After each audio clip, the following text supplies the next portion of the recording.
I'm so thankful you've decided to join me for part two of a five-part series entitled Becoming a Dynamic Dual. That's a term that a friend of ours gave to my wife and I as he spent a lot of time with us. He just says, "You two are such a dynamic dual."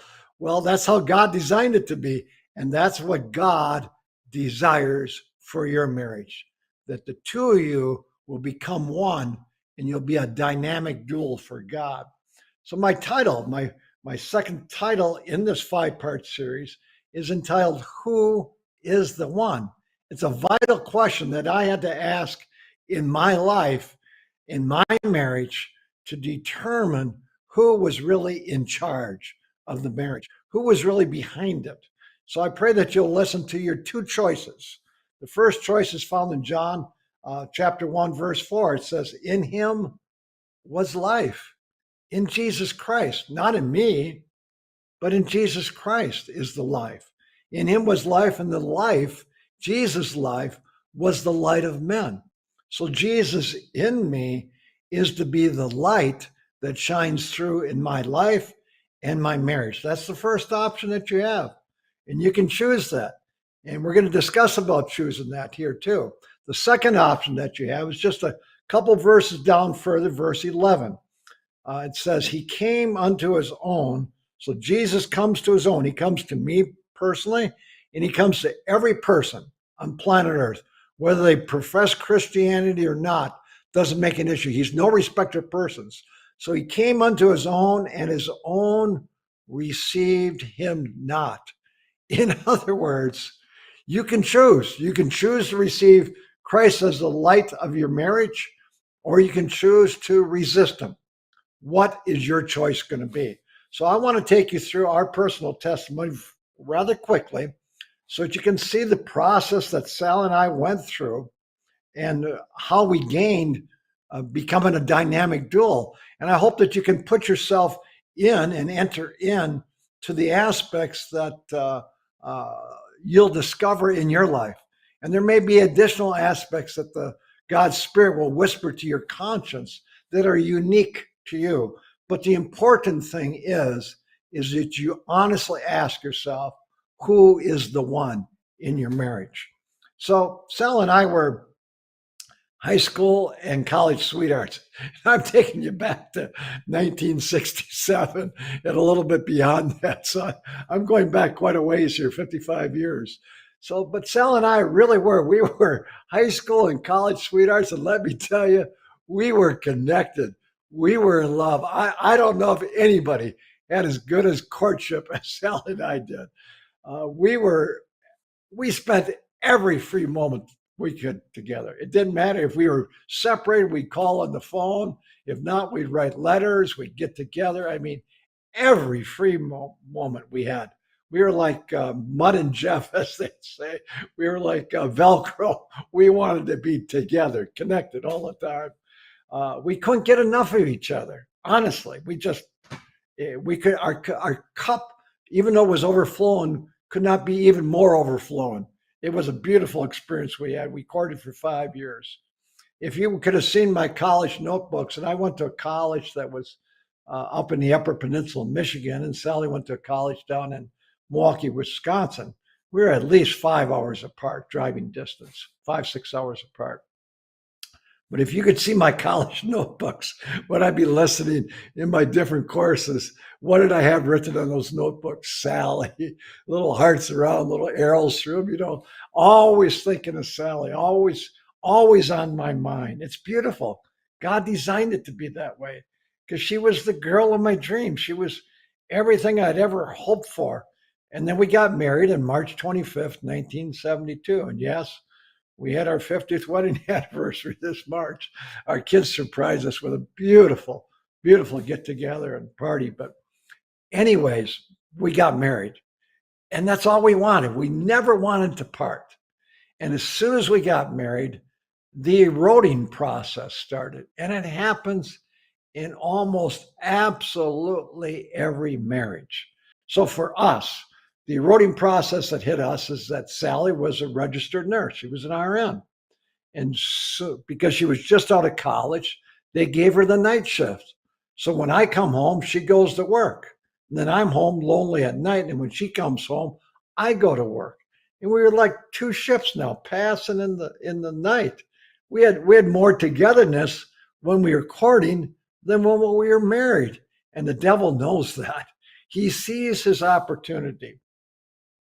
So we bought a new home. In fact, we bought it when we were still in college. Pretty brave of us.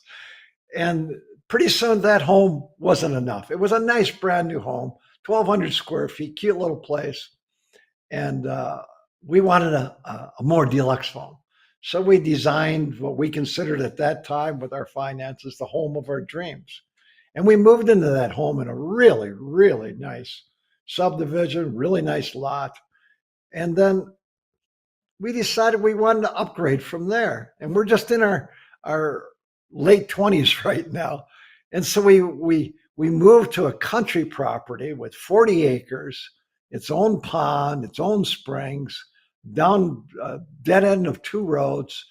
It was an all cedar log home, beautiful place, fireplace, everything, the works, back patio, everything. So this eroding process starts taking us from each other. And now we're being thrown into our professions and we're being thrown into our possessions, if you will. So I wanted a fancy car. I've had a lot of cars in my life, but back then it was a 1976 Chevrolet Monte Carlo with a Landau roof, cherry red with a white Landau roof. Boy, I thought I was everything. But do you see the eroding process is starting to happen? It's no longer just Sally and I. It's what we're achieving. It's who we are. I wanted my own business, and I went out to set up my own business because I wanted to be rich. I wanted to be an important person. I think a lot of people strive with that. I didn't know that I was an important person because I was in love. I had everything I needed when I married Sally. So I set out to make lots of money. And gradually, more and more and more time is going to the things that I talked to you about, and less and less and less time for each other. Stress came into our life. Anxiety came into our life. Busy. We got involved in boards. We got involved in social committees. We family, friends, active in our sports, our hobbies. It just was tearing us apart. It was a terrible eroding process. And then someone introduced us to the scriptures. Wow, was that a wake-up call? I mean, I never read the scriptures in my life. So I became, in a process of about 4 years, of what I would consider a fundamental Christian conservative. Now I was a Bible believing, not bad, Bible thumping, not so good, soul winning. Over a dozen people were baptized into our local church from our outreach with Sally and I. Evangelistically minded, King James Version of the Bible, doctrinally correct, lifestyle reform. We became pure vegetarians, not bad from a beer drinking, marble smoking meat eater, right? We were lifestyle reformed, denominationally centered Christians. That was our process. I wasn't always right in everything that I believed, but I was never in doubt that I was right, if you know what I'm talking about. A little bit arrogant. Just ask my brothers and sisters and ask my parents. And I'm not too proud of that, to be honestly, but that was the journey that we were on. And in that process, we're about 30, 31 years old now. Sal and I had the biggest fight in our life. And I've shared this before, but I want to share it again because it was my wake-up call. I had a wake-up call when I accepted the Bible, but I was still the one in charge. Remember the title of this message, Who's in Charge? And the biggest fight of my life really woke me up to see who was in charge. And because I was very successful, I had a lot of clients during the day. I skipped my noon hour and started to get a stress headache because I didn't have anything to eat. I was pushing myself too much. I wanted to make more money.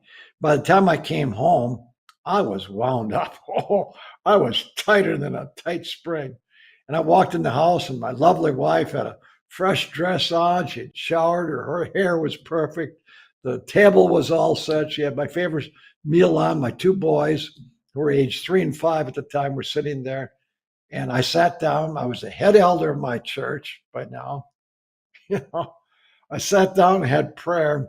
Sally goes to the stove, brings over and puts these sloppy white potatoes. I love hash browns, and they're called brown for a reason, because you brown them. But she wanted to cook without oil to be even more healthy, and you can't brown potatoes without oil. And I blew, and I blew, and I blew, and I'm not proud of that. When I got done blowing, I threw Sally out of the house. I locked the doors. I put my two crying boys up to bed, and I began the pace in my house for 1.5 hours saying, what is the matter with me? I now accept the Bible as the rule of my life. I can tell you who the beast is over the ocean on 7 hills, but there's this beast that's still ruling in me. And I said, what's wrong? What am I missing? And I would wager to say that as you're listening, you know something's missing in your life. Whether you're a Christian or not a Christian, you know something is missing. And it isn't just religion, by the way, my friends. I had religion, and religion wasn't enough for me. I'm sorry. Religion is only supposed to connect you to a power outside of yourself, and it didn't do that for me. It connected me to it rather than the God of religion. So there was a Hitler inside of me. Finally, I unlocked the door. Sally came in, and she had this timid fear look in her eyes of her husband. And I had to say to myself, we got to do something different. You know, the definition of insanity is doing the same thing over and over, expecting different results. I couldn't just go through the same routine, even though I had a good conservative church. I believe in the Bible. There was something that church did not know. And there's a lot of things that the churches are not telling you today. A lot of the churches today only take you to first or second base. And if you're playing baseball, that's not good enough. You got to get home runs every day. And they're not helping their people get home runs. And that was me. I wasn't getting home runs. Although I was on first or second base, I felt pretty good about it. So I said, Sally, I picked up the phone and I called my office manager. Says, we're not coming in for 10 days. We went up into the wilderness of the Upper Peninsula of Michigan. And there the Lord said, Jim, you have a problem. And the problem was, I and Christ are one, and I am the one. Are you following what I'm saying? Don't miss this. I've said this before in many other messages, but this is so vitally that you must make this transition. If not, all you are is a foolish virgin at best. At best. Jim, as long as you are in charge, things won't change. And that's the bottom line. Whether that's your personal life or your marriage or friendship or whatever, as long as Jim Hohnberger is the one in charge, things don't change. Or you can massage over it, you can put on a front, you can be a fraud, but they don't really change. So I had to learn to change one word. I and Christ are one, and He is to be the one. And that's the key in marriage. This is vital that you understand that He must be the one in your marriage all the time. From the time you get up in the morning till the time you go to bed, the rest of your marriage. He's the one that makes you a dynamic dual, not yourself. Not what Jim Hohnberger tells you. He's the one. You must import Jesus Christ. It's been the hardest lesson of my life, in my individual life and my marriage life. I would have to learn to filter. And I don't always like doing that, but filter everything through Christ. Why? Jesus filtered everything through his Father. He says, my Father and I are one. Because he's the light. He's the life. He's the one that makes you a dynamic dual. So you learn to filter everything in your marriage. This is key. This is vitally important. We talked about it to a degree in part one. Now we're re-emphasizing it in part two because it is so vitally important that you enter into this, not just mentally, but experientially. So, in my hash brown potato episodes, I should say my white brown, my white sloppy potatoes episode, was I filtering? In the story they just gave, was I filtering everything through Christ? When I sat down as the head elder and I prayed, and she puts these sloppy white potatoes, did I filter what my response was going to be? No. No. Are you? When your spouse rattles your cage a little bit, says something you don't like, or you disagree, do you filter at that particular point? Was I receiving wisdom and power from on high? Yes, I was. I was receiving it. It was coming in.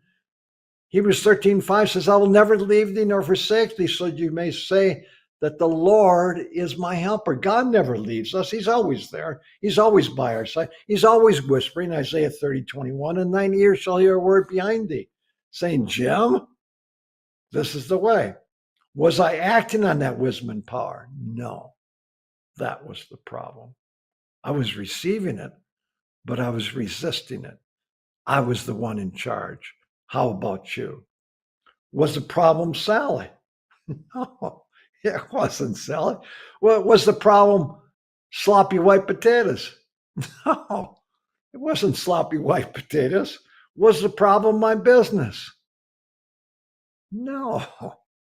What was the problem? Come on, you all know what the problem was.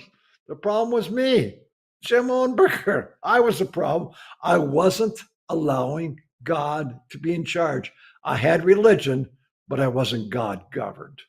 And that God governed needs to go into everybody's marriage. And most marriages are man managed, and that's why they have problems today. So I was the one in charge. I was resisting God, and I wasn't cooperating. I was the one. Each of us need to look in the mirror, and that's not very comfortable. It's easy to go and look at everybody else in the world or in your business affairs, personal affairs, or in your church. I had to do something drastic. So we did something drastic, and you're going to have to do something drastic too. It may not be the same as what Sally and I chose to do, but God is calling you to do something drastic because your marriage is stale. It's on the rocks, or it's just plateaued, or it's headed for divorce or separation. I don't know. You know. And you have to make some changes. So Sally and I, what we did is we ultra simplified our life. We sold our beautiful all-cedar log home on 40 park-like acres, and we moved to the wilderness of Montana. We sold all our possessions. We sold my business. We sold all our vehicles.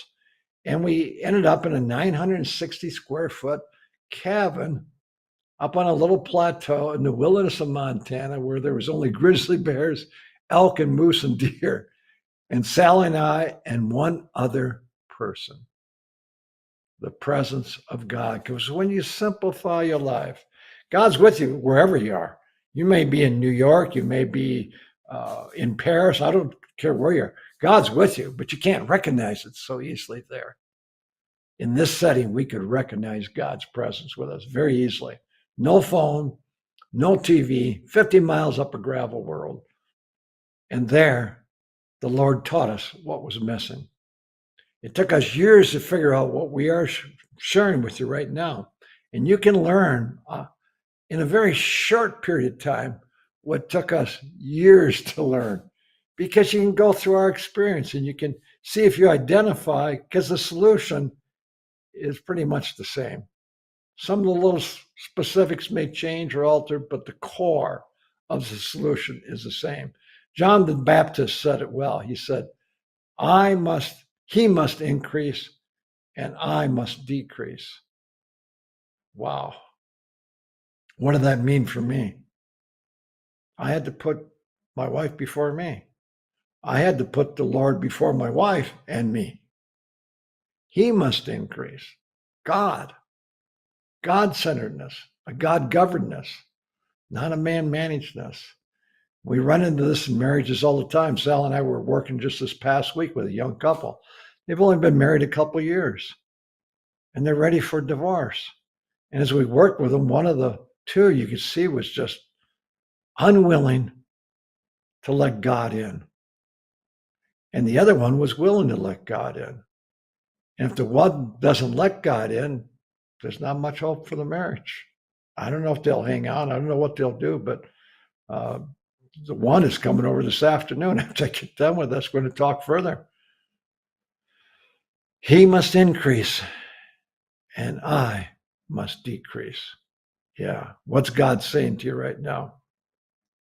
So, simple example of that, very, very, very simple example of that, and how sensitive we need to be is at the time we were living in that log cabin, we had a loft and our bedroom was upstairs, and I was coming out of the bedroom, I had a little desk there for my morning worships, and I was coming down the stairs because Sally was making a meal, and I could smell it. We're going to have family worship.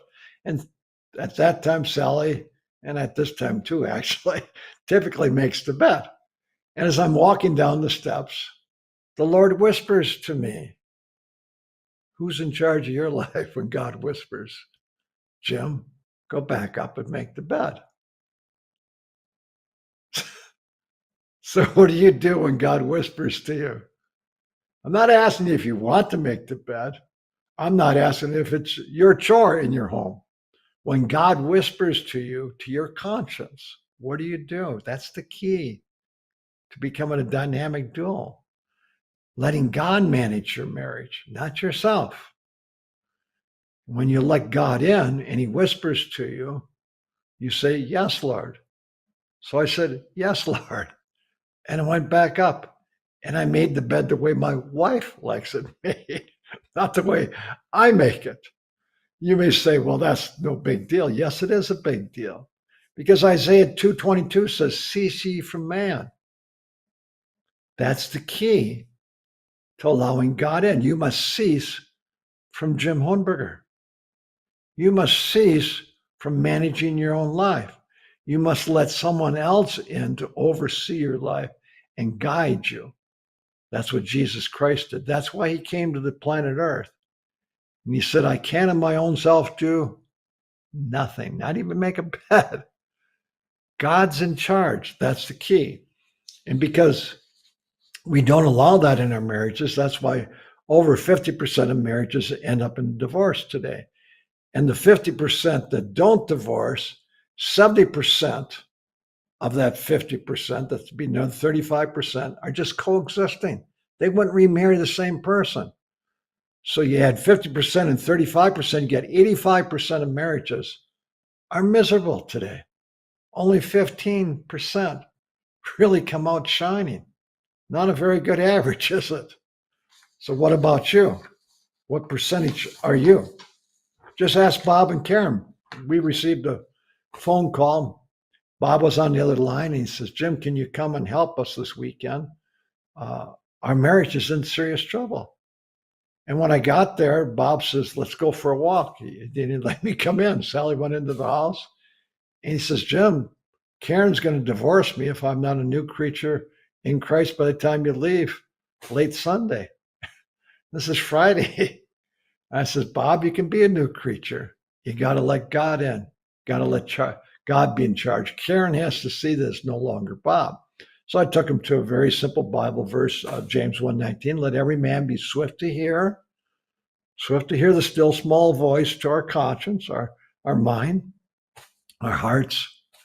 Swift to hear, slow to speak, filter everything, and slow to anger. It's not very complicated. God didn't make the gospel complicated. He didn't make the avenue for finding it or becoming a dynamic dual complicated either. So who really is in charge of your thoughts? I asked Bob. I said, who really is in charge of your mouth and who's in charge of your temper? Are you going to allow God to come in? So this was in a crisis situation. I brought him to James 1:26. If any man among you seems to be religious and bridleth not his tongue, this man's religion is vain. And Bob was the head elder of his church. And he had no control over his tongue. So we discussed it. I told him that vain means it's of no value. It's useless. I said to him, I said, when I was a kid, I don't think they do this anymore, but my parents would take me to Dr. Bill, and he'd sit me up on his table in his office. And the first thing that Dr. Bill would do is say, stick out your tongue. And he'd take a tongue depressor and he'd look inside. And God is saying, the tongue is a measure of whether you're sick or not. And your tongue is a measure of whether you're a Christian or not. And your tongue has a lot to do with whether you have a great marriage or not. So we discussed it. We went into breakfast the next morning, and his wife had made a big pot of oatmeal. And he had prayer, and he stood up, and he started serving himself. And I'm sitting there, I'm looking at Bob like, Bob, open your ears. And all of a sudden, he just stops serving himself, and he takes the bowl that he had for himself, and he hands it to his wife. I wish you could have seen the look on her face. I think it was the first time he ever served her outside their honeymoon first. She was shocked. And then he looked at my wife, took her bowl, served her, served me, served his two children. And he served himself last. I said, yes, God's getting through. Bob's listening. And then as we're eating, he's telling a story from his past, reminiscing a little bit, really getting into it. And his daughter interrupts him, actually rudely interrupts him. And he just fires back at her with hard, coarse words. In the midst of those freezing words that just shut down a young girl, he stopped. He's listening. He's listening to God be in charge, because God's whispering to Bob right now, Bob. So Bob looks at his daughter and says, I'm sorry, honey. I shouldn't have said that to you. And everybody at the table is shocked. They're seeing a new Bob. Sunday afternoon. So the whole weekend went like this. Sunday afternoon, we're sitting there, we're about ready to go home. And Bob's had an opportunity to give one of those jabs to his wife, where everybody's supposed to laugh, supposed to be funny, but the wife hurts inside.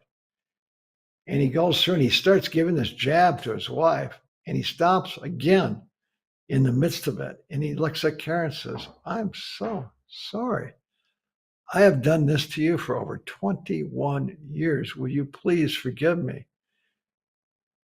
And I was seeing the switch from Bob being in charge to allowing God to be in charge. I wonder what your video would show. If we could play out your video for the last week or month in your home, would it show that God's in charge, or would it show that you are in charge? What would your tongue check show, like with me with Dr. Bill? This is an index to who we really are, and it's an index into why our marriages aren't working. So you have to ask the question, are you going to be God governed or man managed? That's the question to ask. It's very sincere. If we could type an email right now, send an email up to Jesus Christ and say, Dear Jesus, you paid your life for me. You're the master. You're the arbitrator. Of the 100 entreaties that you called my heart out for in the last week, what would my percentage be to how I responded to you? For the last 100 entreaties, how many of those 100 did I respond favorably for? What would your percentage be? I think most people in most marriages would rate pretty low. A good marriage might get 50%. A fantastic marriage, whether it's in the church or other church, might maybe hit 75%. So what would your response be? That's why, because your response is so low, Satan keeps you so active that you've got no time to find this experience. I'm going to read just to give you a sample of what Satan's convention was like. In order that you cannot become a dynamic dual, I want you to enter into this convention that Satan had with all his evil imps in order to destroy the world and to destroy the church. This was his game plan. I'm actually taking this from my book called Escape to God. Satan, in his address, said, we can't keep Christians from going to their churches. And they do. They go to their churches. We can't keep Christians from knowing truth, from saying their prayers, from entering into lifestyle reforms. They are going to do it, and Christians do it. But time is the essential ingredient, for without time, they will never find an intimate, abiding experience in Jesus or a walk with God. That's why God sent us to the mountains, to gain back our time so he could wake us up. I'm not telling you what to do. I'm just telling you the devil's game plan and what we did. If they gained this, if they gained their time, we have no power over them. So distract them from gaining hold on their Savior, for this is where their power is. The evil angel shouted, how shall we do this? Keep them busy with the non-essentials of life. Divert them to pleasure-seeking, materialism, and gaining more and more and more of this world. Get them to spend and spend, then get them to borrow and borrow and borrow. Convince them that happiness comes from things. Induce the husbands to work 6 days per week, 10 to 14 hours a day. What is God saying to you right now? Make it so that the wives have to work. Then they'll have no energy for their marriages. And without their marriages in place, their families will fall apart. And without the families, the foundation of society will fall apart. Overstimulate their minds, bombard their senses, flood them with phone calls, emails, and text messages. Keep them involved in their churches, overcommitted in their social lives. Keep them busy, stressed, and tethered to the things of this world. This will keep them from gaining hold on Jesus in their lives and in their marriages and in their families. Without this connection with God, they'll be ours in the end, merely foolish virgins. Bring them on board the treadmill and increase the speed faster and faster and faster. Escape to God, page 26.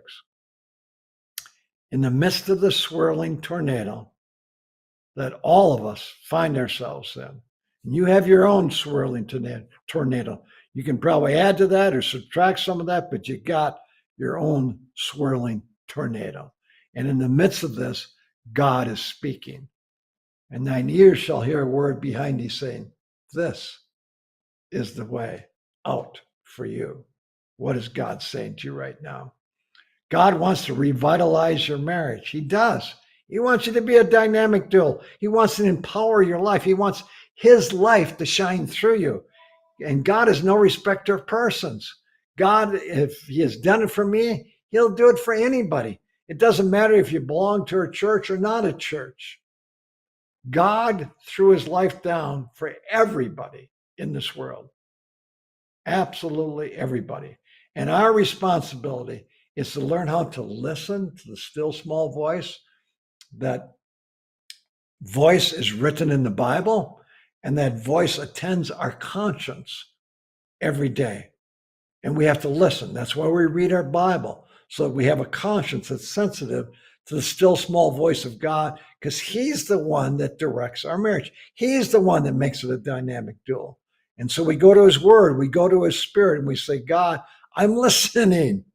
And then we have to filter everything that comes to our day, such as when we're walking downstairs and God whispers, make the bed, Joe. Yeah. What are you doing when God whispers to you?